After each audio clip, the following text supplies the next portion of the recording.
Hi, this is Chris Wong, and I'm going to be talking more about overtraining. So I started working out when I was around 17 years old. I was doing a stationary bike at home on a daily basis, and I was aiming for at least 20 minutes.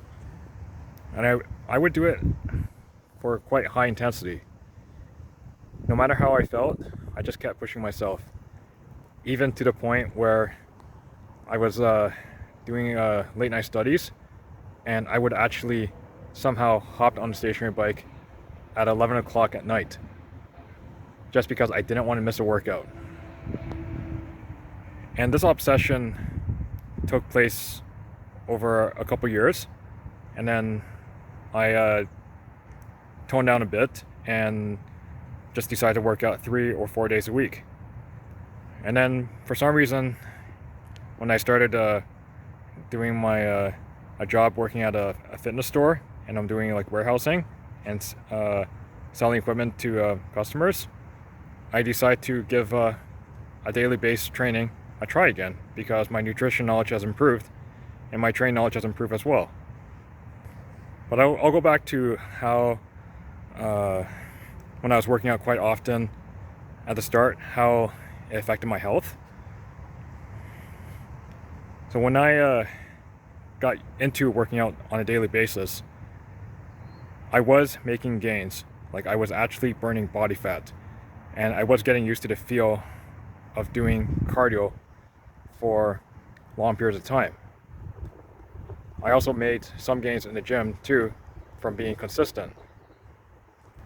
But what I experienced over time was I was so tired to do other activities.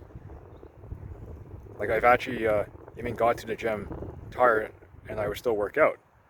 I was even tired or falling asleep while I was studying. It almost got to the point where for me to finish other activities because I was spending time in the gym, I would stay up late to finish the activities. And then from this experience, I've also started developing autoimmune conditions over time. The first one I developed was chronic hives. And then I started developing even worse symptoms of eczema, and then vitiligo. And then the last one, hair loss. Now that one could have been more of a genetic factor because a lot of men in my family have actually lost hair already. So this is just to let you guys know that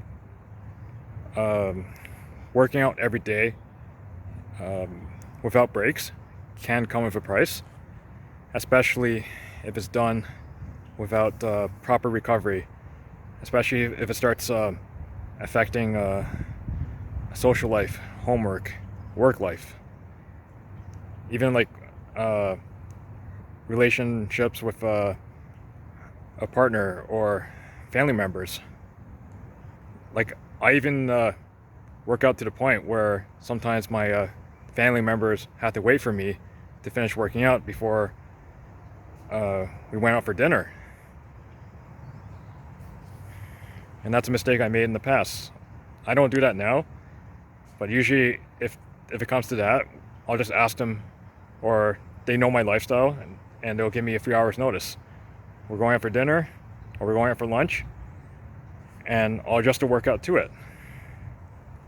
Or just skip the workout overall. But why keep going back into training or close to overtrained state or training quite often? New information keeps coming in. I try new things, whether they succeed or they fail. Mistakes I made, or why it's hard to stop overtraining. It's always giving in to other people's negativity. It's always taking shit from other people. And that's something I think a lot of people make a mistake in. Like right now, for the last, say 20 years, even maybe longer, people are afraid to gain body fat if they stop working out. So that's one of the reasons why I think I kept on training. Even though I have gained body fat while I was overtrained, the hard part is telling people that I may have to stop training just to recover from it. Because we live in a society where more is always better.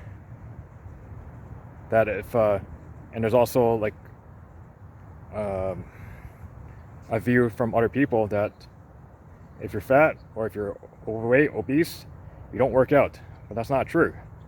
There are a lot of obese people that work out and they actually have great performance results.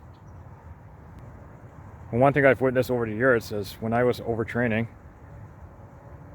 is the amount of time I put into the gym, and I see people who put in less time and they were getting better results than I was.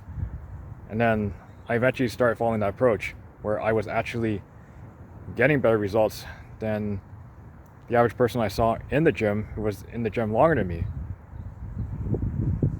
And then after changing my nutrition advice and trying to get used to training quite often, I decided to change my approaches and exercises. The other hard concept is who generally has better performance, the person who's undertrained or the person who's overtrained. Because generally an overtrained person is going to perform better than someone who's inactive if it comes to testing if you're overtrained. Like, I would think the average person who is overtrained can still do 10 push-ups, can still do at least 5 pull-ups. And an overtrained person who runs marathons can still run for at least 20 minutes. They may not feel optimal when they run. But an inactive person who tries to run for 20 minutes may find it quite challenging and out of breath. But sometimes an undertrained person who works out once in a while can still perform well because they've already developed the skills from before. So it was a very hard concept to understand, and it's a very hard concept to try to put or to tell others that maybe overtraining is a reason why performance sucks.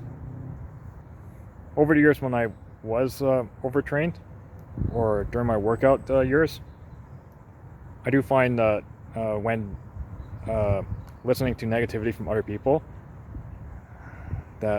or listening to positivity from other people, there were people that would tell me that I wasn't fat at all, when I clearly was, when the brutally honest people would tell me, yeah, you are fat, you need to lose weight.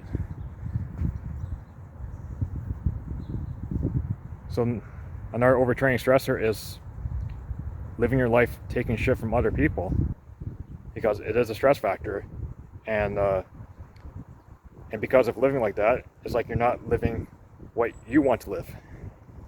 Like someone who wants to train in strongman, and a lot of strongmen are quite large people, they generally have higher body fat percentage than a bodybuilder, but they are really dedicated to their sport.